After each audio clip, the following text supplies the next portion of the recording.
anyways, my name's Pat. Hi, Pat. Hi, Pat. And I'm Pat's Custom Carpet Care, and I thought maybe, since I couldn't bring my machine in here to perform something for you, I had a video, a couple videos. They're homemade, it's not the best thing in the world, so, but bear with me, it does show the point in how good the machine does work. So I use a truck mount machine. It's not one of those portable machines, but it runs off a 4-cylinder Nissan motor. And what that does, it gives me a lot more horsepower to be able to clean and extract carpet. I also do hardwood floors, stone, and tile. But the best way to show you is actually to show you a video. So here we go. We want to see your racing. Oh, that person right there, that's me. I love horsepower, that's why I put it in my machine. So.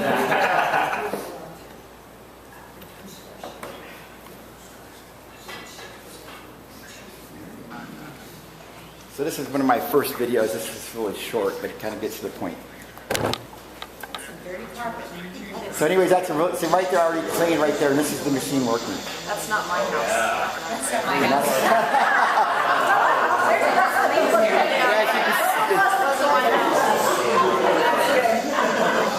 It's not mine either. But as you can see, the machine, as it cleans, it's using a lot of heat. And that's what really loosens the soil, is that the heat. Right there, we're running about 215 degrees, and what that does, you have fibers in your carpet, and what happens, there's dye sites in the carpet, and there are little holes, and what happens is the dirt gets stuck in that. So with heat and the right chemical, it expands the fiber, opens the dye sites, and it allows the dirt to come out, or the soil to come out. So that's what the truck mount does. Those portable units you have that come in your home, they plug the machine in, they put hot water in there. As it's cleaning the carpet, it's the solution's cooling down, so it's not doing an even cleaning throughout the home. And they don't have the power of a truck mount motor to be able to extract that. And on top of that, with the heat that we provide, it naturally sanitizes in your carpet. So you don't need chemicals, because the heat's doing it by steam. And it's not steam, it's about 214, 220 degrees, so it's just a little bit less. The steam's about 240, 250. And if it gets too much heat, it can actually damage the fiber. So you got to have just the right amount of heat. Okay, so. Doesn't it also kill fleas? It kills fleas because of the heat too. It kills everything. But here's another video here. This is somebody's carpet I did. As you can see, that part there, I'm going over it a second time because it's super soiled. You can see at the bottom of the screen right there, that's how it was. And videos don't really show how dirty it was. This thing was super dirty. This thing was beyond, and you're going to see. I don't know who that person is doing the cleaning, but yeah. But right here is what's going to show you right there. Yeah. See that? You shoot this in the river? Yeah, it was at the river. No, but Dennis is not, it did look like that. Sam Paul said he was keeping the place up. So as you can see how it takes that soil out too, and also using the right chemical to pre-spray it. And one of the things that we do is we use a peroxide-based chemical, which is a lot better than butyrol. So that's the difference between a truck mount machine and something that plugs in the wall, or even chem-dry. Chem-dry can't do that. Chem-dry, all it is something rubbing around the dirt.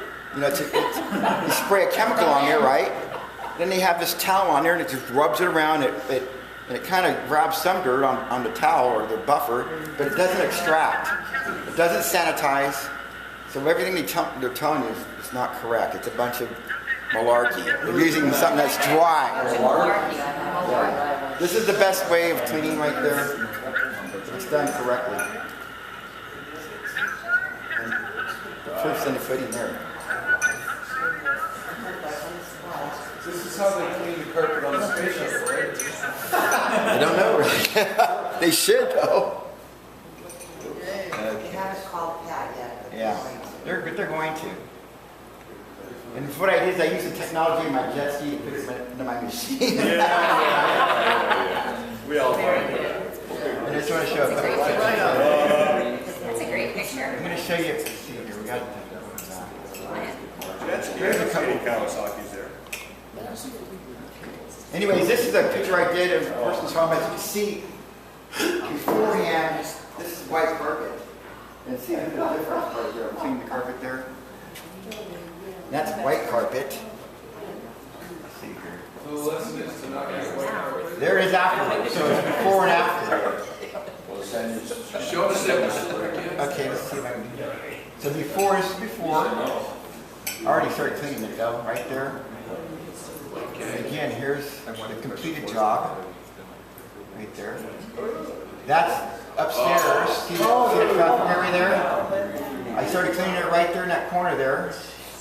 This is the guy. Now this guy here. This guy lived in this room for 8 years, and he didn't clean the carpet at all. 8 years, and he ate and everything else in that room. This carpet here, you could actually go up to it and scrape. What kind of motorcycle?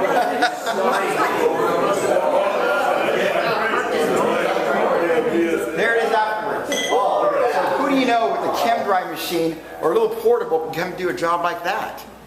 You can't. And the thing is, even with the smaller truck mount, there's people out there with these truck mounts, they got 16 horsepower motors, right? I mean, what are you going to do? Put that on a mini bike or something? Yes. You need to have something with real power like mine's a 4-cylinder Nissan motor. It's got 46 horsepower. It's way bigger than 16 horse. It's 46 horse. And you got to have that kind of power to get the carpet completely clean. Most people would have thrown that out. Yeah.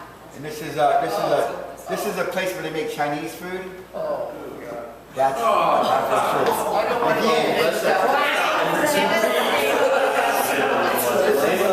This is what we're cleaning right here.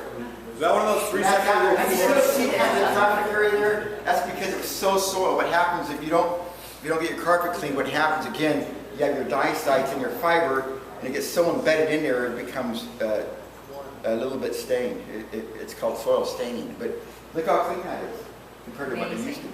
And again, you can't do that with just any kind of What's the name machine. of this Chinese place? That's where they make the food. It's not even that restaurant. Now it's got clean floors. Think of the rest of it. Still gonna be on the shelf. This is what you call a rotovac, and this is what I use to restore carpet. So what that does, instead of using the conventional wand, remember how you showed the picture of me going back and forth with the wand? And what this does here, it's got a head on it, it's spinning and rotating, and it's vacuuming and cleaning at the same time. So it's got way more agitation to it and more vacuum. And so this is what I use to restore carpet. It's called a rotovac, and it attaches to my truck mount, so it needs even more power.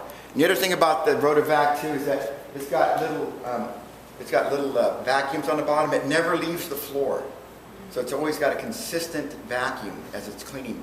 As you can see, when I do the carpet cleaning, some people what they do is they'll go like this and they'll lift the wand up, and you lose vacuum, so it's not so the cleaning is not as consistent. This here is totally consistent right here. And that's what we used for Gene Keegan had a carpet that we had to clean. We had to use a rotovac to restore the carpet. It was so bad, but it restored it and she sold the place. This is also can be used on tile and grout. It's got different heads on it to do that. So you do tile, grout, wood floors. There's attachment for that for this. So that's my secret weapon right there. Okay. Let's see what else we got here. That's after the rotovac was cleaned. There it is in action again. That's the rotovac. You can see how, see this little swirls and stuff right here? So what it's doing is spinning around. It's cleaning and stuff at the same time. Also, when I use the rotovac, it dries 30% faster than the conventional wand. But usually when I use a truck mount, it's between 2 to 4 hours drying time, depending on how soiled the carpet is and how thick it is. 30 seconds. Okay, where we got it? How do you decide which one to use, which head? How I decide is how soiled the carpet is. I look at the nap and see if it's all bent down, and because what it does also it lifts the nap up.